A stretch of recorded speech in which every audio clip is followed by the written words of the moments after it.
Hey guys, welcome back. Today I just want to take a brief step back from all of the Reach and MCC hype to discuss something that could actually be quite huge for Halo's lore. There may have been something subtly revealed in the Gravemind cutscene all the way back in Halo 2 that not only answers a question that we've been asking since Halo 2, but also gives us a massive insight into how the Forerunners designed the Halo rings to not only counter the Flood, but also any invading force that planned to use them to threaten the galaxy. And you want to know what the funniest thing about this is? We've only just noticed this detail almost 15 years later. How this managed to slip past us, I will never know. So huge props to Exitaph on Reddit for finding this, and also to CIA 391 for bringing it to mine and Halo Canon's attention. As you can see, it appears that the Gravemind was stationed in a control room on Delta Halo. However, this control room is a totally different design to the one on the ring that Tartarus tried to fire it from. So not only does this reveal, finally, where the Gravemind actually was on the ring, but it also poses a huge question. Do Halo rings have more than one control room, and also, in extension, do they have duplicate facilities spread out across the Halo? Well, maybe, and today I want to investigate this. Right, firstly, let's take a look at the supposed control room that the Gravemind was constructed in on Delta Halo. As you can see, its structure is pretty much identical to the control room on Alpha Halo from Combat Evolved. So you might just be thinking that this was merely Bungie just reusing assets from Halo 1 for a cutscene where you can barely even see the room itself due to it being so dark, and also due to the big Flood Venus flytrap talking to you. Now I can see why you'd think that, and at first I did too, because honestly it made sense, but upon closer inspection, my mind kind of started to change. Now, despite the overall structure being more or less identical in shape, the textures tell a totally different story. As you can see, in the original Halo 2 Gravemind cutscene, you can barely see any of the structure, aside from a few lights here and there, because it's so dark. Yet, despite that, Bungie took the time to completely retexture all the walls inside to make them fit Delta Halo's Forerunner aesthetic. Now, given how rushed and rough Halo 2's development was, doesn't it, at the very least, seem a little bit weird that they'd go as far as retexturing an entire room despite you never actually being able to see it? I don't know, at least to me it seems quite peculiar. But there's more. The Halo 2 Anniversary Gravemind cutscene actually seems to confirm that this is a control room more than the original. The hallway that Chief is dragged down at the start is identical to the hallway you go through to get to the room on Alpha Halo. And then, furthermore, you can see the overall shape of the room actually a fair bit more in this cutscene, and it is identical, even down to the placing, size, and colour of the lights on the walls. So, aside from this being a pretty cool little environmental detail, what could it tell us about the way the Forerunners constructed the Halos? Well, if it happens to be canon, quite a few things.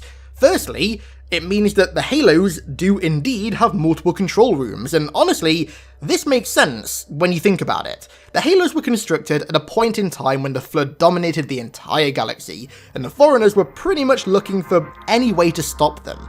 Of course, the Halos were their solution, but even they weren't safe from the Flood. If they were able to overrun part of a Halo ring where the control room was located, that'd prevent anyone from getting to the control room to fire the ring, thus rendering it useless. Of course, remote activation from the Ark was possible, but that'd require firing the entire array and not just a single Halo. So, to counteract this, what if the Forerunners built more than one control room on a Halo? That way, if one room was maybe too biohazardous to get to, they could just go to the other one to activate it instead. Maybe the reason this supposed second control room was hidden beneath a lake and or library was so that it was harder for the Flood or any invading species to find it. There's no chance that they just stumble upon it, so without using a cartographer, it's very unlikely that they'd ever find it. Now, what's interesting about this is, if it were true, it actually wouldn't be anything new. The library on Delta Halo was not the only Flood containment and research facility on the ring by far. There were plenty scattered across the Halo. For example, Lockout was a Flood research facility built high up in the mountain ranges above the surface of the ring. The library was, of course, built on the surface of the ring surrounded by the expansive Sentinel Wall, and the cold storage facility was located deep beneath the surface of the ring.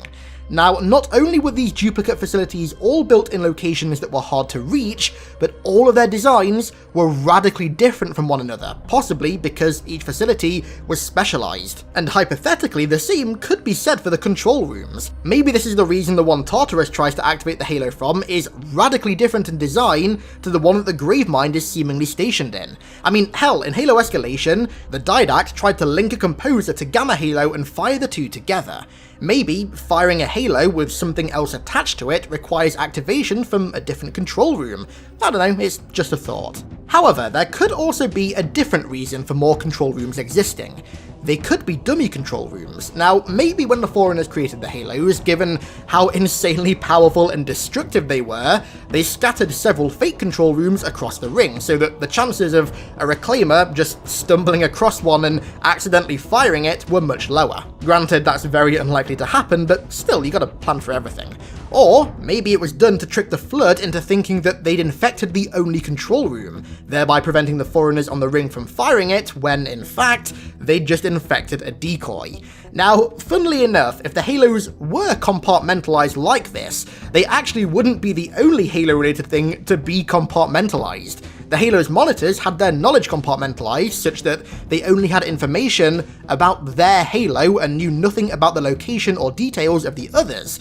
This was done to prevent the Flood from learning the location of the entire array should one of the monitors on a Halo be captured, which is kind of similar in design philosophy to having multiple redundant control rooms. Of course, there is the fact that Chief never ran into any fake control rooms on any of the 4 Halos that he went to, but that could very easily be explained by his infamous luck.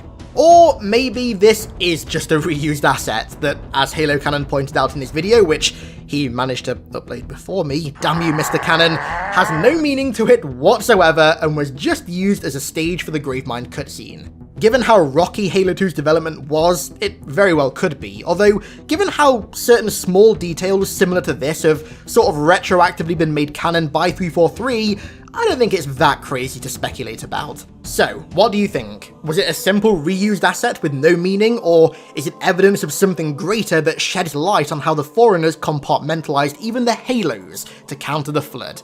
Let me hear your thoughts down below in the comments. I want to give a huge thank you to my boy Ardent Prayer for the Primordial pledge on Patreon, along with everybody else who supports me over there too, and thank you all so much for watching, I really appreciate it, and I'll catch you in the next one.